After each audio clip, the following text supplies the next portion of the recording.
오늘 우리에게 주시는 하나님의 말씀은 신약성경 누가복음 15장 11절부터 32절까지의 말씀입니다.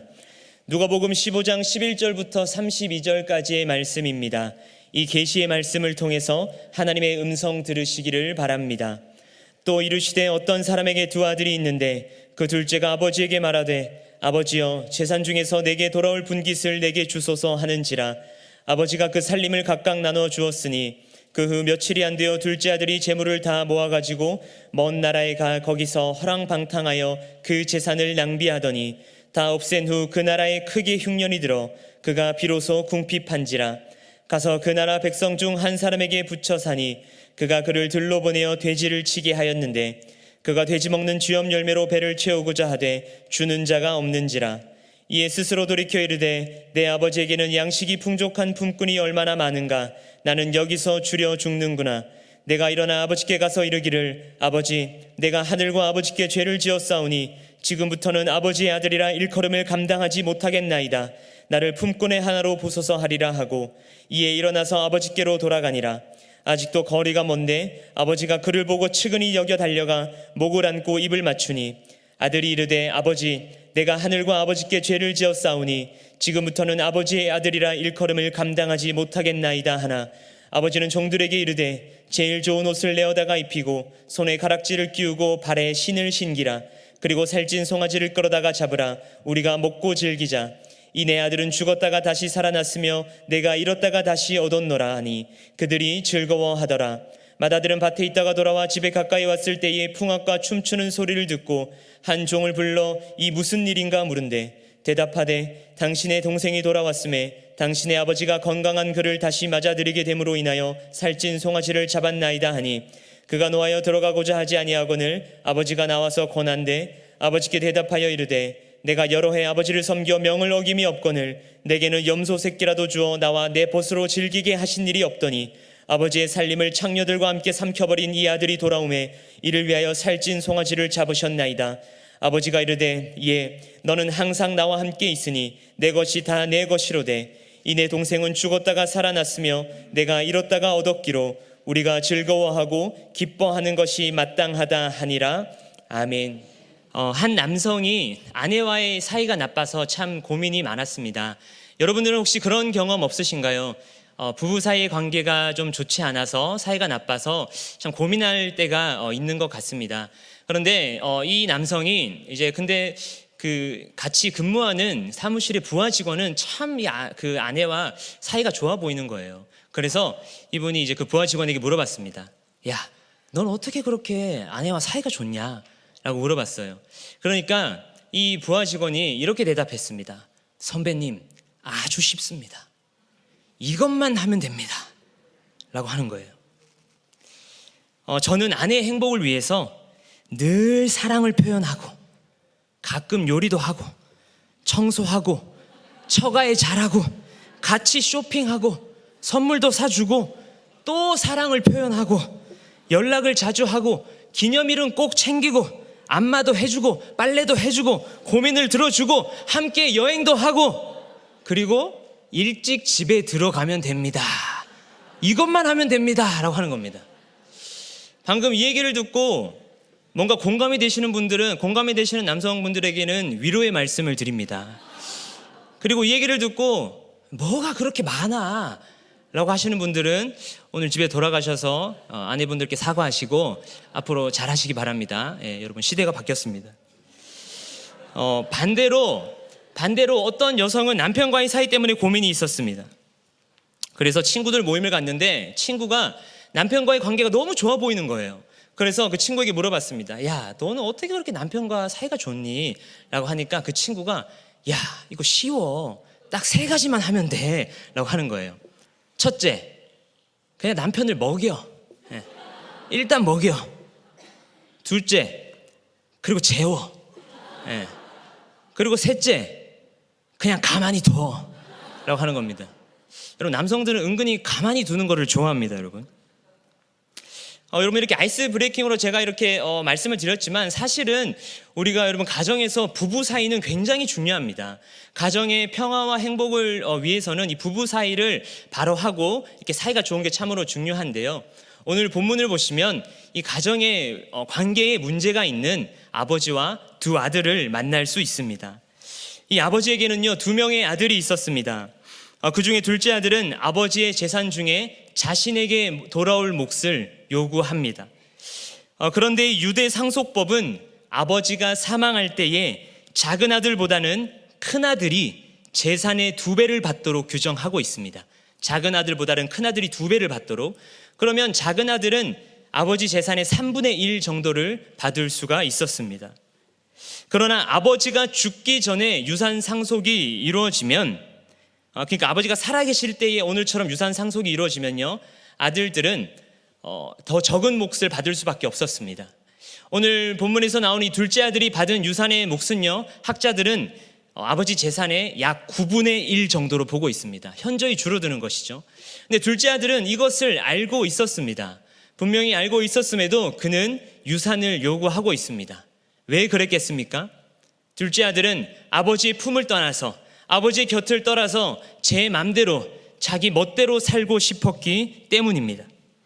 둘째 아들은 아버지께 받은 재산을 먼 나라에 가서 허랑방탕하여 그 재산을 낭비하고 모조리 탕진했습니다. 그러나 어떻게든 살아야겠기에 그 나라 백성 중 한 사람에게 더부살이를 하게 됩니다. 남의 집에서 먹고 자면서 일을 해주는, 즉 죽지 않기 위해 유대인들이 부정한 짐승이라고 여기는 돼지를 치는 일을 하게 됩니다. 여러분이 유대인들의 격언에 보면요, 돼지를 치는 자는 저주를 받으리라 라는 말이 있을 정도로 돼지는 유대인들이 혐오하는 동물이었습니다. 그런데 그는 돼지를 치면서도 제대로 된 삭도 받지 못했는지 돼지가 먹는 쥐염 열매로 줄임배를 채우고 있습니다. 정말 인간 이하의 상태로 전락해버리고만 둘째 아들은 그때에야 비로소 아버지를 떠올립니다. 내가 살 길은 아버지의 곁으로 돌아가는 것밖에 없구나 라는 것을 깨닫게 된 것입니다. 그런데요, 오늘 본문 25절 이하의 말씀에 보면 둘째 아들의 형 맏아들은요, 동생이 돌아온 것이 전혀 기쁘지가 않습니다. 오히려 돌아온 동생을 위해 살찐 송아지를 잡았다는 종의 이야기를 듣고 분노합니다. 동생은 감히 아버지가 살아계신데 유산을 요구했습니다. 이것만 해도 지금 이해할 수 없는데 그 재산을 먼 나라에 가서 모조리 탕진했습니다. 더 괘씸합니다. 그런데 아버지는 그런 동생을 받아들였을 뿐만 아니라 살찐 송아지까지 잡으면서 성대한 장치를 열어줬습니다. 도저히 아버지를 이해할 수 없습니다. 그러면서 아버지께 내가 아버지를 섬기면서 아버지의 명을 어김이 없는데도 도대체 아버지는 나에게 무엇을 해주었습니까? 라고 아버지께 따져 묻습니다. 이것은 마치 바리새인들과 서기관들의 모습과도 같습니다. 바리새인들과 서기관들이요, 얼마나 율법을 문자적으로 열심히 잘 지켰는지 모릅니다. 맏아들이 바리새인과 서기관과 같은 모습으로 아버지를 섬겼다라는 것은요, 그가 아버지의 자녀라는 인식과 기쁨은 전혀 없이 그저 의무감으로 아버지를 섬겼다라는 것입니다. 맏아들은 아버지와의 인격적 교제가 없습니다. 이미 오래전부터 아버지와의 관계가 소원했습니다.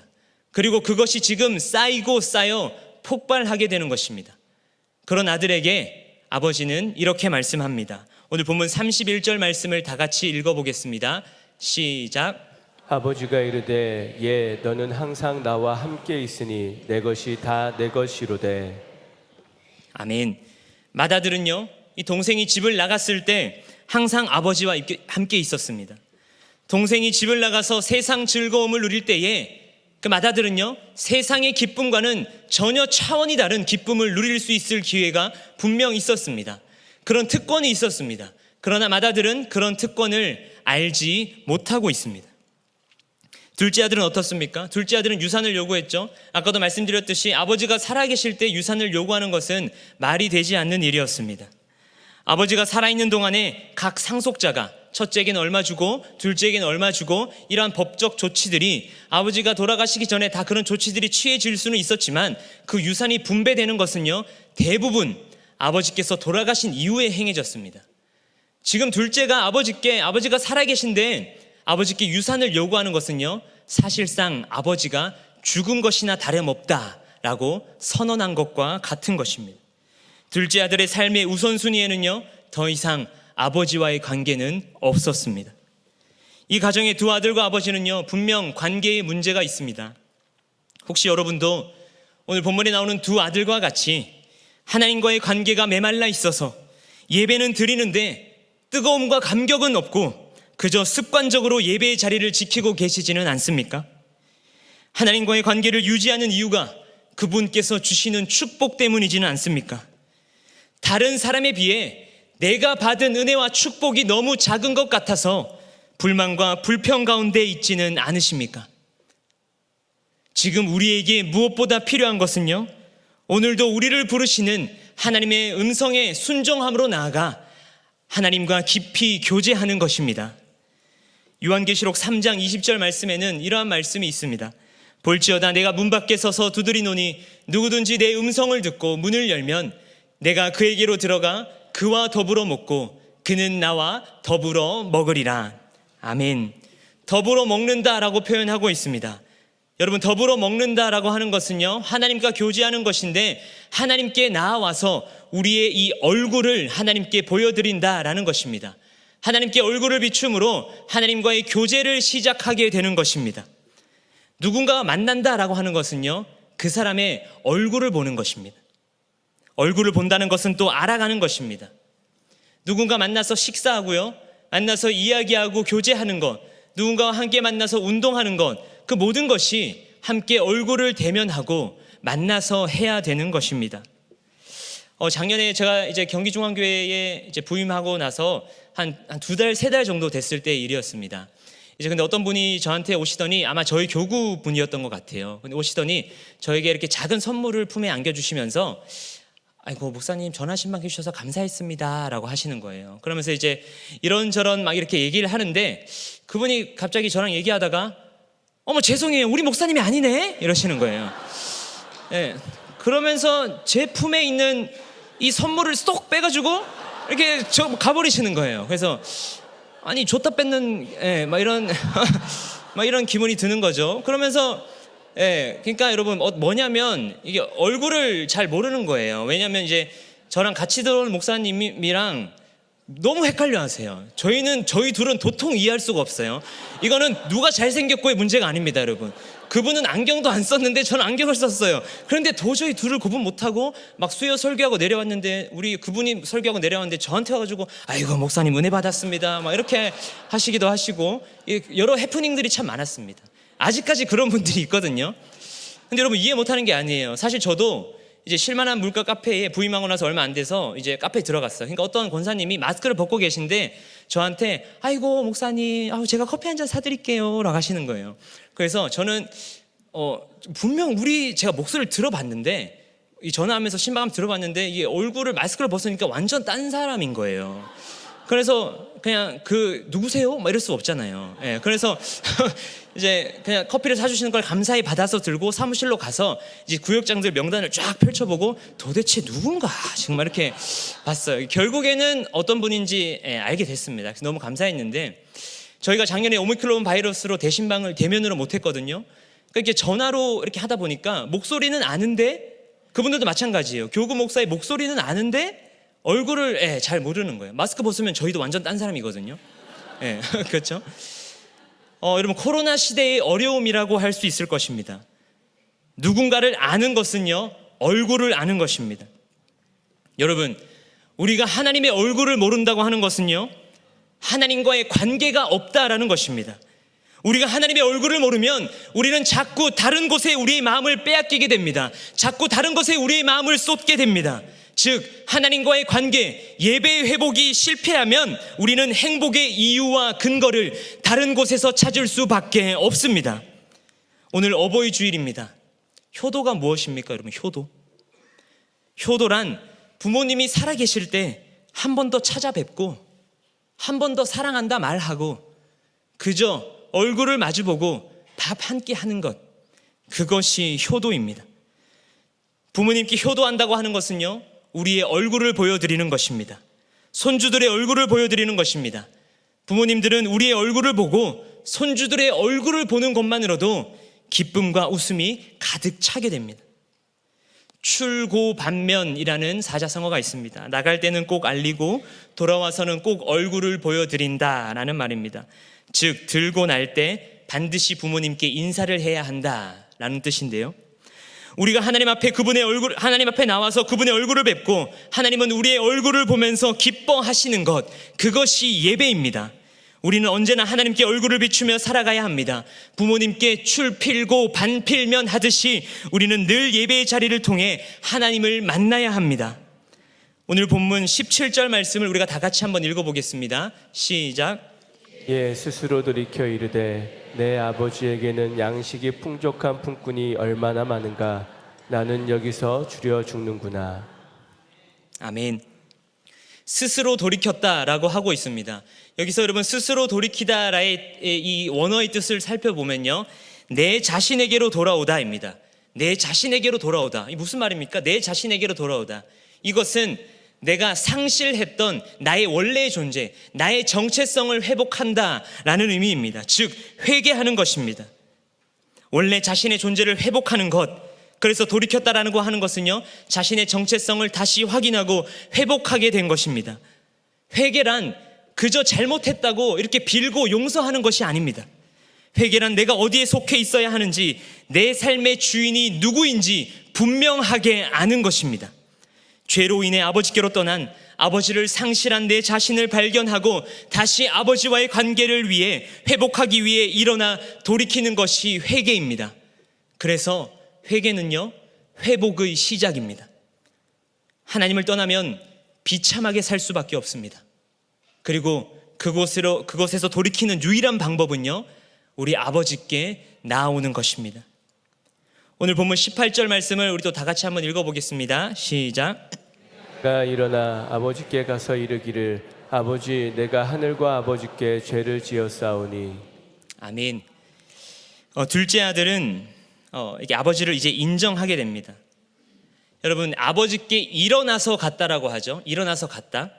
여러분, 아버지께 갔다라고 하는 것인데, 아버지께 간다는 것은요, 아버지를 인정하는 것입니다. 저 사람이 내 아버지는 것을 이제 아는 것입니다. 우리가 부모님께 어버이날 때 찾아뵙는 것은요, 곧 그분이 내 부모인 것을 알고 인정하기 때문입니다. 여러분이 오늘 교회에 나와서 찬양하고 기도하고 말씀 듣고 예배 드리는 것은요, 하나님께서 나의 삶의 주인이시고 하나님을 내가 믿는 신으로 인정했기 때문입니다.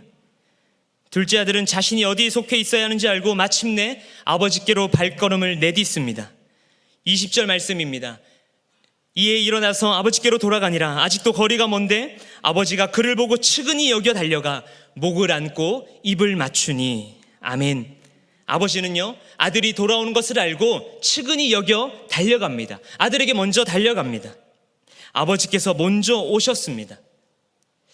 여러분 생각해 보면요, 아들은 아버지가 두려웠을 수 있습니다.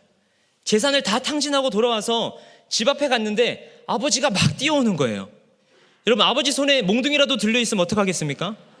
저놈 자식, 내가 준 이 유산을 다 잃어버리고 와가지고. 아들은 쭈뼛쭈뼛 했을 것입니다. 내가 아버지께 죽임을 당할 수도 있겠구나, 혼날 수도 있겠구나 라고 생각했을 것입니다. 그런데 그렇게 쭈뼛쭈뼛하는 아들에게 아버지가 먼저 달려가셨습니다. 뭐 아버지가 먼저 달려가는 게 크게 문제입니까? 라고 생각할 수 있겠습니다. 그러나 여러분, 아버지가 아들에게 달려가는 것은요, 그 유대 관습상 있을 수 없는 일이었습니다. 특히 나이가 많은 사람이 어린 사람에게 달려가는 것은 통념상 금지된 것이었습니다. 그러나 아버지는 아들을 향해 뛰어간 것입니다. 풍습을 신경 쓰지 않고 자신의 품위도 다 버리고 아들을 향해서 뛰어갔습니다. 아버지의 무조건적인 사랑과 용서입니다. 부모에게 버려진 아이들이 있습니다. 이 아이들은 운이 좋아서 천운으로 입양됐다 하더라도 매일 시험 보는 기분으로 살아간다라고 합니다. 누구는 거저 얻는 부모 사랑도 버려져서 입양된 아이들은 눈치 보며 노력해서 따내야 된다라고 생각합니다. 엄마에게도 버림받은 애다. 나는 엄마에게도 버림받은 애다라는 그 사실, 그 팩트 하나가 평생을 허기지고 동동되게 합니다. 사랑받으려고 매일 아득바득 살아갑니다.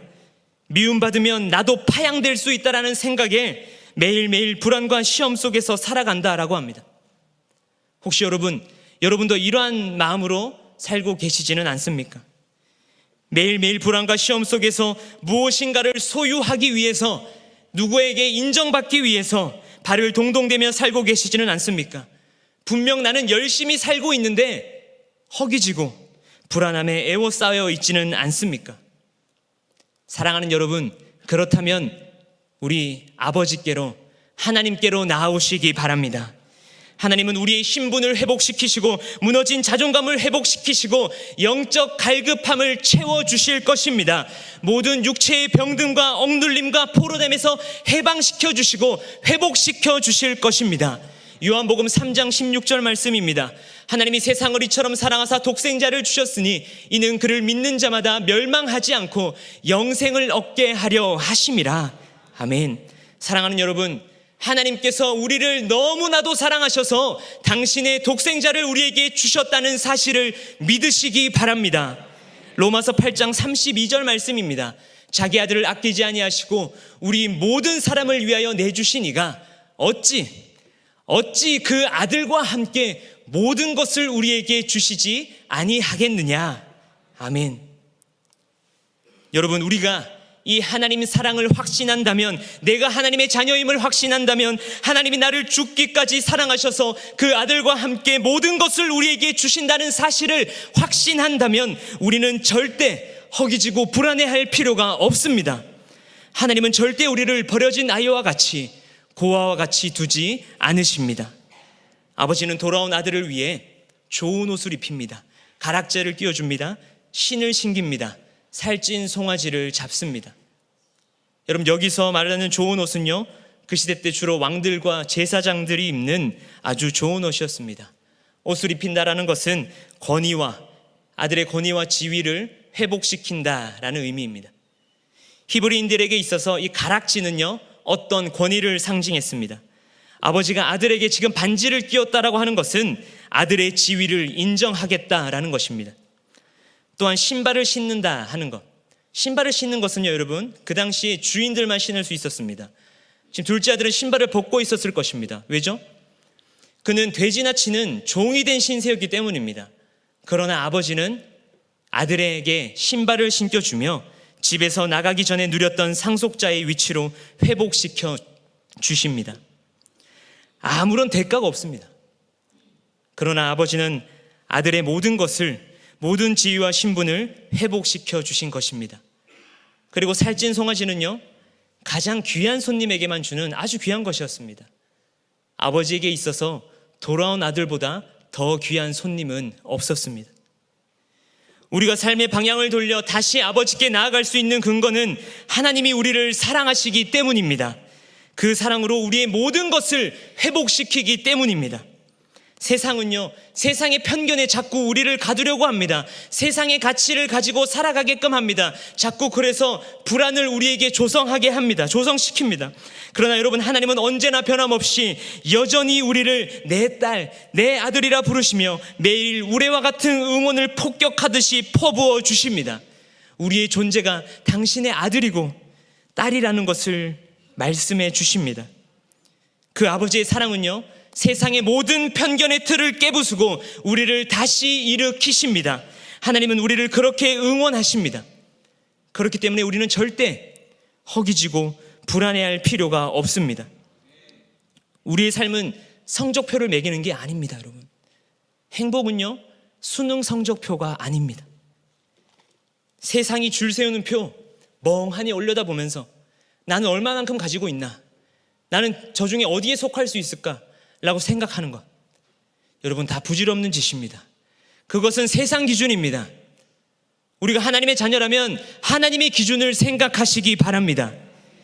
저는 여러분, 세상 기준으로 볼 때 참 제가 작고 초라해질 때가 많았습니다. 제가 이전에도 한번 언급한 적이 있는데요, 제가 수학을 진짜 싫어했거든요. 예, 수학 선생님도 싫어했는데 제 장인어른은 수학 선생님이에요. 예, 근데 저희 장인어른이 제가 다녔던 중학교에서도 근무하셨고 후배들 말로는 엄청 무서운 선생님이었대요. 막 학년 주임 막 한 이런 선생님이었는데, 근데 이제 저희 아내가 뭐 무슨 용기인지 저를 데리고 가서 이제 소개를 해주겠다라고 하는 거예요. 예. 그래서 갔습니다. 이제 갔는데, 근데 가기 전에 엄청 막 두려운 거예요, 여러분. 무서운 선생님이라고 하지, 또 제가 뭐 가진 것은 있습니까? 그래서 갔는데 헤어져라고 하면 어떡하나? 예. 네가 도대체 뭘 가지고 있냐? 예. 제대로 된 계획을 가지고 와봐라. 이렇게 하면 나는 도대체 무엇을 얘기할 수 있을까라는 그러한 두려움이 있었습니다. 아버님이 계신 일터에 방문했습니다. 아버님은 지금 교사를 퇴직하시고 이제 포항공대 상황실에서 근무하시거든요. 근데 제가 걱정했던 것과는 다르게 전혀 다른 상황들이 펼쳐졌습니다. 아버님은 일하시는 곳을 다정하게 소개해 주셨고, 제가 어떻게 살아왔는지 저에 대해서 궁금한 것들을 이것저것 물어봐 주셨습니다.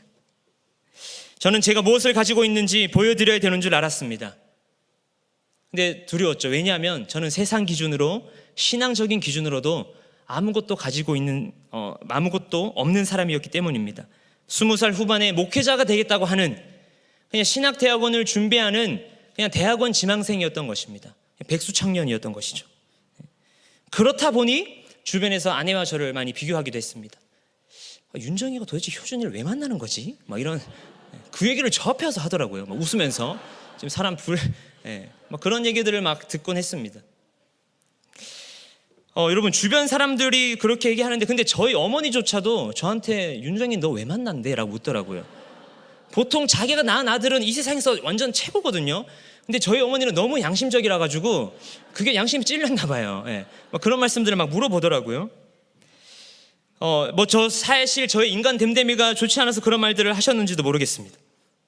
그런데 여러분, 저희 아버님은 정작 저에게 그런 말씀이 없으셨습니다. 아무런 편견과 선입견 없이 저를 대해 주셨습니다. 아버님은 한 번도 저에게 네가 무엇을 가지고 있느냐 묻지 않으셨습니다. 그것은 그저 내 딸 아끼고 죄송합니다. 아주 은혜를 받아가지고 네. 1, 2부 때 안 그랬는데 왜 이런지 모르겠네요. 네. 그러니까 내 딸 아끼고 사랑해 주기만 하면 된다는 것처럼 받아들여졌습니다. 그러니까 은혜인 거죠, 은혜. 여러분, 제가 은혜를 입은 겁니다. 여러분, 남자에게 있어서 첫 자식은요. 남자에게 있어서 첫 자식은 이런 말이 있습니다. 하늘이고 땅이고 내 자신이고 온 세상이다. 그러니까 그만큼 첫 자식이 귀하다라는 것입니다. 첫 자식을 만났을 때의 감격이 그만큼 정말 귀하다라는 것이죠. 근데 여러분, 남자에게 있어서요, 딸도 그렇습니다. 남자에게 있어서 딸이란요, 정말 귀중한 어떤 특별한 이루 말할 수 없는 의미가 있습니다. 여러분, 여기 계신 여성분들은 여러분들의 아버지에게 있어서 정말 특별한 의미였을 것입니다. 저도 딸이 있는데 제 딸이 저 같은 사람 데리고 오면 저는 못 줄 것 같더라고요. 예. 이 무슨 내로남불입니까, 여러분, 그죠? 예. 그러니까 제가 얼마나 무엇을 가지고 있느냐가 아니라 내 딸을 얼마나 사랑하느냐, 그것이 중요했던 것입니다. 여러분, 하나님과 우리와의 관계도 마찬가지입니다. 하나님은 여러분에게 세상에서 공부를 많이 하고 돈을 많이 벌어서 헌금하고 나를 위해 무엇을 해줄 수 있느냐를 묻지 않으십니다. 복음이 왜 기쁜 소식입니까? 복음은 나의 어떠함 때문이 아니라 내 있는 모습 그대로를 사랑하신다고 말씀하시기 때문에 복음은 기쁜 소식입니다. 그럼에도 불구하고 나를 사랑하신다 하기 때문에 복음이 기쁜 소식인 것입니다. 여러분, 이 하나님을 향한 사랑을 확신하는 사람은요, 하나님이 나를 기뻐하시지 않을까 염려하지 않습니다. 하나님께 인정받기 위해 이 일 저 일로 불안해하며 죄의식 속에 머물지도 않습니다. 오늘 우리가 해야 할 것은 하나님께 새로운 헌신을 다짐하고 더 많은 열심을 드리는 것이 아니라 오늘도 변함없이 나를 찾아오시는 하나님께 마음을 열고 내 안에 이미 머물고 계신 하나님을 받아들이는 것입니다. 아버지와 깊이 교제하는 것입니다. 그분과 더불어 먹는 것입니다. 우리는 행복을 자꾸 밖에서 찾으려고 합니다. 세상 사람들이 행복하다고 하는 방법과 방식으로 이것저것으로 행복을 찾아다닙니다. 그러나 그렇게 참 행복을 만날 수 없습니다. 사랑하는 여러분, 행복의 비밀은요, 여호와 하나님, 우리의 아버지께 있습니다. 이 비밀을 아는 자는 행복을 찾아다니는 고생을 하지 않습니다. 하나님의 참 사랑을 만나고 누리는 사람은 늘 삶이 기쁨으로 가득하기 때문입니다. 여러분, 집 나가면 고생입니다. 하나님 곁을 떠나면 모든 문제는 시작됩니다. 하나님은 지금도 우리를 기다리십니다. 다시 일어나 아버지께로 돌아오길 원하십니다. 우리의 삶은 어렵고 고단합니다. 우리가 넘어질 때 굉장히 많습니다. 그러나 하나님은 그 십자가의 사랑으로 우리를 기어코 다시 일으키십니다. 그리고 다시 우리의 삶의 방법과 방향을 바꿔서 새롭게 우리가 참 예배자로 세워지길 원하십니다. 하나님은 우리에게 특별한 것을 바라는 것이 아닙니다. 그저 한 사람의 온전한 예배자로 세워져 그분을 예배하길 원하십니다. 이 아버지의 마음을 기억하시고 다시 아버지 앞으로 나아가실 수 있는 여러분의 삶과 가정 되실 수 있기를 간절히 축복합니다. 기도하시겠습니다. 하나님 아버지, 감사합니다.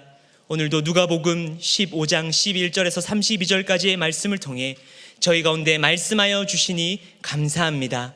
하나님, 우리 아버지와의 관계를 늘 민감하게 점검하고 우리의 삶의 방향을 돌이켜 아버지께로 나아가 아버지와 더불어 먹고 아버지와 깊이 교제할 수 있는 우리 모든 분들의 삶과 가정 될 수 있게 하여 주시옵소서.